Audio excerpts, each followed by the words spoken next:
ஒரு 2 வருஷம் கழிச்சு இந்த ஜாப் ஸ்கேமு, அப்புறம் இந்த ஜாப் தேடுறதுல, அப்புறமேட்டு இந்த மாதிரி ஜாபுக்காக சில விஷயங்கள், அப்புறம் ஃபேமிலி இஷ்யூஸ்க்கு அப்புறமேட்டு, சரி ஃபைனலி நம்ம வந்து செப்பரேட்டா வெளிய போலாம். நம்ம வந்து கம்ஃபோர்ட் ஜோன், அதாவது வீட்டுக்குள்ளேயே இருந்து இது நம்மளுக்கு வந்து இதுதான் செட்டு, இதுதான் இதுன்னு சொல்லி நம்ம கம்ஃபோர்ட் ஜோன்லயே இருக்கோம். நாம கொஞ்சமாவது வெளிய போலாம் அப்படின்னு டிசிஷன் எடுத்து ஆன்லைன்ல ஒண்ணும் உருப்பட்ட மாதிரி தெரியல. ஏன்னா ஆன்லைன்ல நிறைய ஸ்கேம்ஸ் வந்துருச்சு. சரி ஆஃப்லைன்லயே ட்ரை பண்ணலாம் அப்படின்னு டிசிஷன் எடுத்து ஆஃப்லைன்ல வந்து வெளிய போயிருந்தேன். கோர்ஸ் சிலது எடுக்கலாம். அதாவது என்னோட இங்கிலீஷ் ஸ்கில் வந்து கொஞ்சம் டெவலப் ஆகணும். அதுக்கு ஒரு கோச்சிங் சென்டர் போகணும் அப்படின்னும், எனக்கு வந்து ப்ரோக்ராமிங்ல இன்ட்ரெஸ்ட் இருக்கிறனால அது பேஸ்டா ஏதோ கோர்ஸ் போகணும்னும் என்னோட ஃபேமிலியில கொஞ்ச நாளாவே ப்ரெஷர் கொடுத்துட்டு இருந்தாங்க. சரி போய் கொஞ்ச நாளாவது நம்ம வந்து ஜாயின் பண்ணலாம். ஜாயின் பண்ணதுக்கு அப்புறமேட்டு அந்த ஸ்கில்ஸே இல்லைன்னு கம்பெனி சிலது வந்து சொல்லி என்னை ரிஜெக்ட் பண்றாங்க. அது ஏன் எதனாலன்னு சொல்லி நம்ம செப்பரேட்டா போனாதான் நம்மளால எப்படி அதை வந்து டெவலப் பண்றதுன்னு கண்டுபிடிக்க முடியும் அப்படின்னு ஒரு டிசிஷன் எடுத்தேன் நானு. என்னோட ஃபேமிலியோட, என்னோட அப்பாவோட ஐ வென்ட் டு சென்னை. சென்னையில நான் இருந்தேன். என்னோட இன்ஸ்டாகிராம் ஐடியில இதை பத்தின போஸ்ட் ஃபுட்டிங்கிற பேஸ்ல போட்டிருப்பேன். இன்ஸ்டாகிராம் ஐடி டிஸ்கிரிப்ஷன்ல இருக்கு. ஃபாலோ பண்றவங்க ஃபாலோ பண்ணலாம். அண்டு நான் போன சமயம் நான் வந்து செலக்ட் பண்ண 3 ஹாஸ்டல், விசிட் பண்ண 3 ஹாஸ்டலை பார்த்து நான் ஆடி போயிட்டேன், அசந்தும் போயிட்டேன். என்னென்ன ஹாஸ்டல் அப்படிங்கறத 1 to 3 வரைக்கும் நம்பர் போட்டு சொல்றேன்.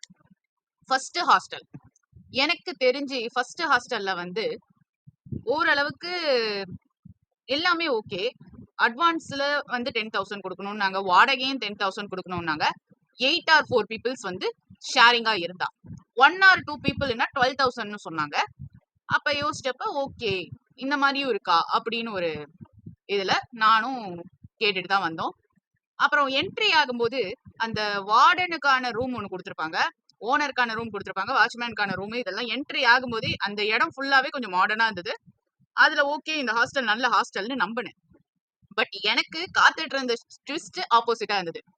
உள்ள என்ட்ரி ஆன அடுத்த நிமிஷமே நான் பார்த்தது ரூம் ஃபுல்லா லைட் போட்டுக்கிட்டு ஒரு இருட்டு அறைக்குள்ள உட்கார்ந்து இருந்த மாதிரி ஃபீல் தான் இருந்தது.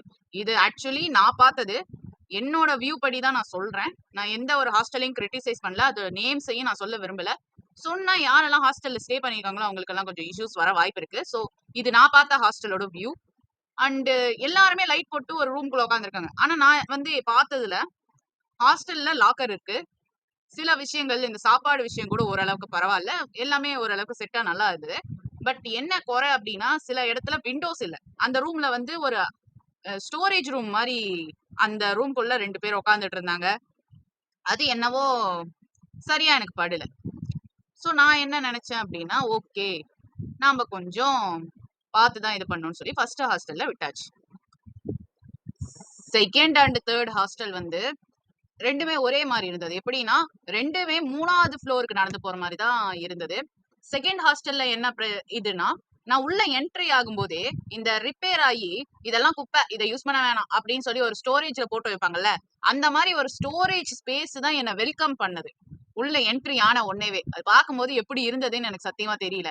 அப்புறம் மேல ஃபர்ஸ்ட் ஃப்ளோர் போனப்ப ஒரு வார்டன், ஐ மீன் வார்டனா இல்ல அங்க இருக்கிற ஹாஸ்டல் ஸ்டூடெண்டான்னு தெரியல, அந்த ஹாஸ்டல் பொண்ணு ஒருத்தங்க ஹெல்ப் பண்ணி இந்த மாதிரி ஓனர் வந்து 3rd ஃப்ளோர்ல இருக்காங்க அப்படின்னாங்க. மேல போனேன். 3rd ஃப்ளோர்ல வந்து கதவை தட்டி 3rd ஃப்ளோர்ல பார்த்து அவங்க கிட்ட பேசிட்டு அவங்க வந்து மேல இன்னும் 4th ஃப்ளோர் கூட்டிட்டு போனாங்க. 4th ஃப்ளோர் போனது அங்க வந்து ஓப்பன் வெராண்டாவிலேயே சமைக்க ஆரம்பிச்சிட்டாங்க. இது சென்னையில ஒரு பர்டிகுலர் ஹாஸ்டல்ல நான் பார்த்தது.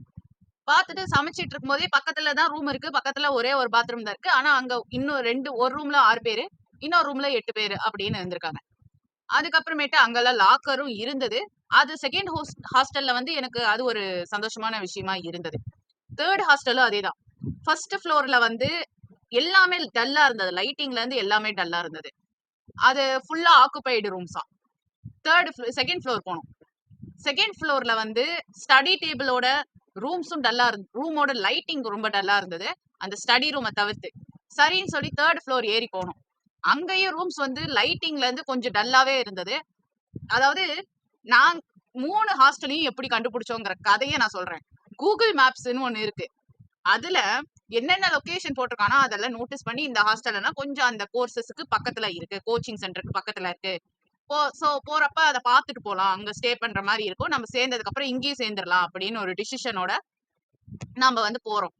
ஆனா நம்மளுக்கு அங்க நடக்கிறதோ செம ட்விஸ்ட். இப்ப நான் இன்னும் ஹாஸ்டல் தேடிட்டு தான் இருக்கேன். சப்போஸ் இந்த 3ல ஏதாவது ஒண்ணு கன்ஃபார்ம் பண்ண வாய்ப்பு இருக்கு.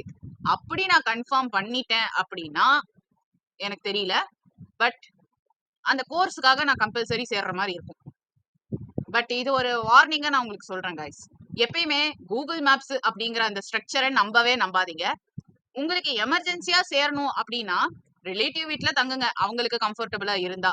சப்போஸ் ரிலேட்டிவ் வீட்ல தங்க முடியல, நாமளே தான் இது பண்ணணும்னா கொஞ்ச நாள் வேணா அந்த பர்டிகுலர் சொன்ன ஹாஸ்டல் இருக்கு இல்லையா, அந்த மாதிரி ஹாஸ்டல்ல எல்லாம் இருங்க.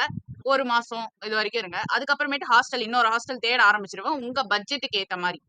அப்புறம் 3வது விஷயம், எப்பயுமே நேர்ல பார்க்காம ஒரு ஹாஸ்டலை ஓகேன்னு சொல்லி புக் எல்லாம் பண்ணி தொலையாதீங்க. அது எந்த அளவுக்கு ரிஸ்கியான விஷயம் அப்படிங்கிறது யாருக்குமே தெரியாது. ஸோ எப்பயுமே ஹாஸ்டல் பார்க்கும்போது கவனமா இருங்க, அலர்ட்டா இருங்க.